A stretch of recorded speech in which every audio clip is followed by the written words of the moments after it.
doing as much as you possibly can to cash out of it. Just squeeze whatever value is left in it with the cheapest and most easy to create product that you can offer. Feeling a strong 1 to a light 2. Even when you do have a high point on this project, its significance is really just kind of overshadowed by the mediocrity and the pretty much samey vibe that you're getting from nearly every track that surrounds it. Yeah, I'm pretty much feeling a decent to strong 4 on this thing. I'm just so utterly bored by it. What makes this a more interesting or refreshing record than Culture or No Label 2?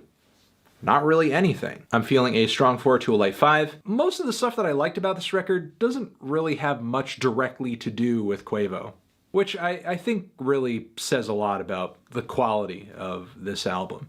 I'm feeling a strong 4 to a light 5. Like I said earlier, there are other worthwhile moments on the record where he's getting kind of personal, but those don't last very long a lot of the time. I'm feeling a light to decent 5. The songs on this mixtape essentially have me looking at my watch, waiting for when their 15 minutes are going to be over. There's probably a joke in there somewhere about having an expensive watch.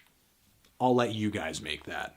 I'm feeling a decent to strong 5. While there are some characteristics that I find very underwhelming, the production is pretty great. Offset does pull together a handful of very good songs, and given the previous 2 Migos solo albums, it definitely surpassed my expectations. I'm feeling a strong 5 to a light 6. But this project is just very low on ideas, it's very bubblegum, it's very shallow, and in my opinion exemplifies just how uninteresting some of these sudden collaborative records can be. When you have a listening audience more interested in the names attached to the project than the substance of what's actually being recorded. I'm feeling a strong 5 to a light 6 on this thing. Though their style still sounds somewhat one-dimensional on this record, it is still very unique, it is still very bold, it's still very colorful, it's still very energetic, and it is handed to us with relatively little in the way of filler and BS. On Culture, I'm feeling a strong 6 to a light 7.